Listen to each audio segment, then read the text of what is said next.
Okay, तो कल के लेक्चर में हमने पढ़ा था वेक्टर्स क्या होते हैं, उसकी टाइप्स कौन कौन सी हमने पढ़ी थी, इक्वल वेक्टर्स क्या होते हैं, यूनिट वेक्टर्स क्या होते हैं। ठीक है, आज उसी की ही टाइप ही आप समझ लीजिए पोजीशन वेक्टर क्या होता है और डिस्प्लेसमेंट वेक्टर में फर्क क्या होता है।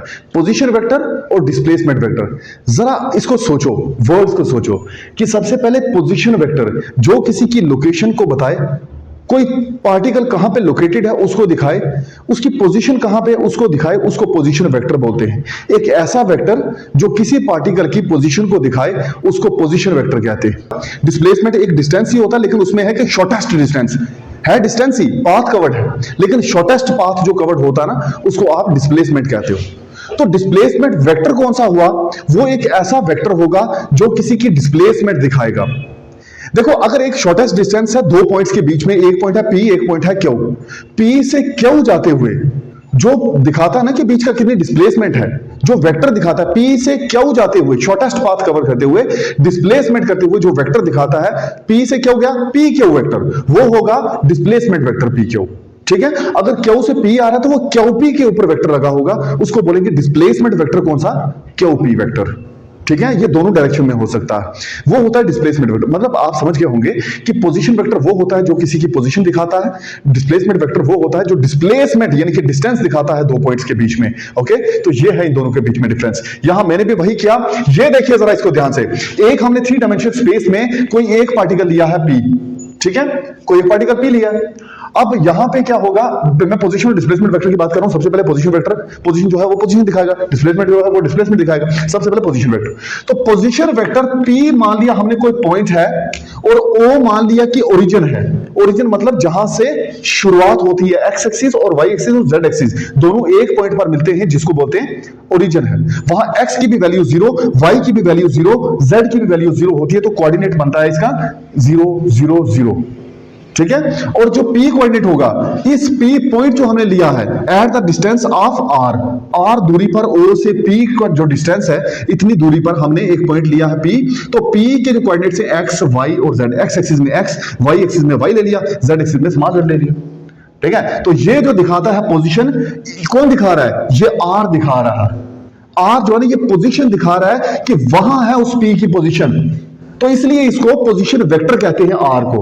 अब देखो, जब दो पॉइंट दिए हो ना, उन दोनों पॉइंट्स के बीच में डिस्टेंस निकालना हो, तो क्लास 10th के 7th चैप्टर में आपने फर्स्ट एक्सरसाइज में पढ़ा था कि पोजीशन किसी का डिस्टेंस कैसे निकालते हैं। वहां आपने देखा डिस्टेंस फार्मूला, और डिस्टेंस फार्मूला था x2 अंडर रूट, किसी का भी डिस्टेंस निकालना, फॉर एग्जांपल A से B तक का, जहां A के भी कोऑर्डिनेट्स हो, B के भी कोऑर्डिनेट्स हो, A से B तक का जो डिस्टेंस होगा वो होगा, एक के कोऑर्डिनेट्स मान लो x1 y1, दूसरे के x2 y2, तो वो डिस्टेंस होगा square root of x2 minus x1 का whole square, y2 minus y1 का होल स्क्वायर, बीच में सम आता है।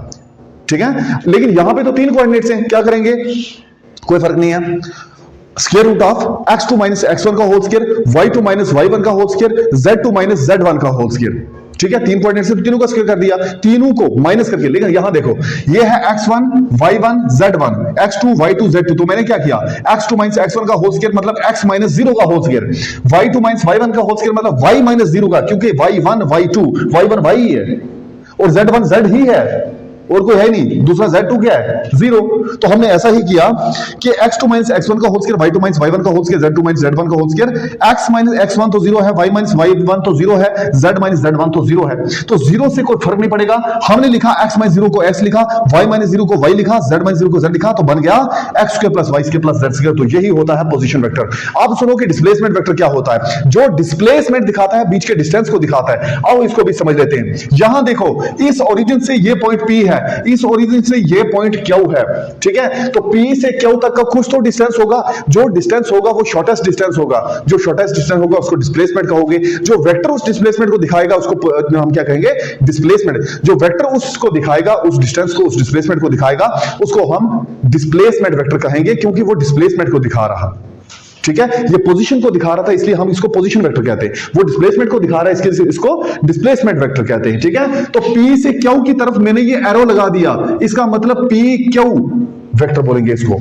अगर मैं Q से P को लेता तो ये नेगेटिव बन जाता उसका, उसको बोलते हैं QP वेक्टर। तो PQ is negative of QP या QP is negative of P क्या हो। तो ये वो वेक्टर है। अब देखो ये है पोजीशन वेक्टर, ये है पोजीशन वेक्टर, क्योंकि एरो है ये इसको दिखा रहा है, ये दिखा रहा है पी कहां है, ये दिखा रहा है क्यू कहां है। जो पी को दिखा रहा है उसकी पोजीशन दिखा रहा है वो पोजीशन वेक्टर है पी का, जो क्यू की पोजीशन दिखा रहा है उसको पोजीशन वेक्टर बोलते हैं क्यू का। लेकिन डिस्प्लेसमेंट वेक्टर क्या होता है, इन दोनों के बीच की डिस्प्लेसमेंट को जो दिखाता है वेक्टर उसको डिस्प्लेसमेंट वेक्टर कहते हैं। तो ये फर्क आपको पता चल गया कि पोजीशन वेक्टर और डिस्प्लेसमेंट वेक्टर के बीच में क्या डिफरेंस है। ओके, फॉर एग्जांपल कोई ऑब्जेक्ट है, ये मैंने बता दिया वैसे आपको, कोई ऑब्जेक्ट है जो अपनी चेंज करता है पोजीशन को पी से क्यू की तरफ, पहले पी पे था बाद में क्यू पे आया, तो पी क्यू वेक्टर जो होगा वो उसका पोजीशन वेक्टर होगा, क्योंकि वो क्यू की पोजीशन दिखाता है पी से, कि पी से क्यू कितने दूर है, क्यू की डिस्प्लेसमेंट किस, दो चीजें दिखाता है भाई, दो चीजें क्या दिखाता है, एक तो उसकी पोजीशन दिखा देता है, दूसरी तरफ डायरेक्शन भी तो दिखाता है ना। मैं कहूं यहां पॉइंट पी है, दूसरा क्यू है कहीं पे, तो क्या पता यहां पे क्यू है, वहां पे वहां, मतलब एक डायरेक्शन भी बताता है और साथ साथ पोजीशन भी बताता है, क्योंकि वेक्टर है। वेक्टर का मतलब ही होता है जिसकी जो डायरेक्शन भी दिखाए और उसका मैग्नीट्यूड भी हो, पोजीशन भी पता चले। ठीक, ये हो गया। अब अगर हम मल्टीप्लाई करें एक वेक्टर को किसी भी स्केलर से या किसी भी रियल नंबर से, तो क्या होगा। रियल नंबर हम जानते हैं जितने भी रेशनल और इरेशनल नंबर से मिलता है वो रियल नंबर बनता है। आप कोई भी नंबर माइनस में ले सकते हैं, इंटीजर ले सकते हैं, कोई प्लस में ले सकते हैं, ठीक है। तो कोई भी जब नंबर आप एक वेक्टर के साथ मल्टीप्लाई करोगे तो क्या पाओगे, ठीक है। मान लो कि एक वेक्टर है हमारे पास कैपिटल ए ऊपर वेक्टर, वो मान लो कोई वेक्टर है, साथ में एक कोई आप रियल नंबर ले लो, जैसा मैंने यहां पे 2 ले लिया, ठीक है। तो उसके साथ जब किसी वेक्टर को मल्टीप्लाई करोगे तो क्या होगा, वो एक प्रोडक्ट आएगा। प्रोडक्ट क्या आएगा, वो जो रियल नंबर लिया वो नंबर इनटू जो वेक्टर किया है वो वेक्टर। सिंपल है, यहां मैंने पूरी वही बात लिखी है कि कभी भी आप अगर किसी मल्टीप्लिकेशन कर रहे हो किसी वेक्टर की किसी रियल नंबर के साथ, तो क्या होगा, वेक्टर और रियल नंबर प्रोडक्ट किया, आगे क्या आ जाएगा, वो रियल नंबर इनटू वही वेक्टर जो हमने गिवन वेक्टर लिया था, ठीक है। ए वेक्टर लिया और रियल नंबर ले लिया मान लो 5, ठीक है। तो 5 मल्टीप्लाई ए वेक्टर क्या होगा, 5 ए वेक्टर, प्रोडक्ट ही है ना। या ए वेक्टर को आप 5 से मल्टीप्लाई करो, ए वेक्टर मल्टीप्लाई 5, तो वो बन जाएगा 5 मल्टीप्लाई ए वेक्टर। एक ही बात है, कम्यूटेटिव लॉ भी होल्ड करता है मल्टीप्लिकेशन में वैसे भी। लेकिन यहां पे जब आप मल्टीप्लाई करोगे ना किसको, एक वेक्टर को किसके साथ, एक रियल नंबर के साथ, तो क्या होगा, वो रियल नंबर एंड वही वेक्टर प्रोडक्ट में आ जाएगा, ठीक है। ऐसे किया जब वेक्टर को 2 से मल्टीप्लाई किया, अगर n मतलब कि कोई भी जो नंबर है ना रियल नंबर, वो मैंने 2 ले लिया, वेक्टर a ले लिया, तो a को 2 से मल्टीप्लाई करने पर 2a आता है। a को -2 के, देखो -2 है, यहां वेक्टर है, तो a को -2 से मल्टीप्लाई करने पर -2a आता है। याद रखना कि जब हम प्लस में ले रहे हैं दूसरा माइनस में ले रहे हैं, माइनस वाले की डायरेक्शन अपोजिट होती है टू द गिवन वेक्टर। अगर ये गिवन वेक्टर a है, यहां पे ये माइनस में a आ रहा है, ठीक है, माइनस में है ना, तो माइनस में मतलब कि उल्टी डायरेक्शन में है, तो ये डायरेक्शन अपोजिट डायरेक्शन होगी, ये डायरेक्शन सेम डायरेक्शन होगी। कुछ और फिजिकल एग्जांपल्स अगर ले लोगे, ये मोमेंटम हो गया, मोमेंटम होता है मास इनटू वेलोसिटी। मास यहां पे एक कांस्टेंट है, ये मतलब स्केलर क्वांटिटी है, साथ में v तो जो वेलोसिटी है वो तो वेक्टर है ना, तो उससे एक वेक्टर बन गया। इसकी भी डायरेक्शन वैसी होगी जैसी इस v की होगी।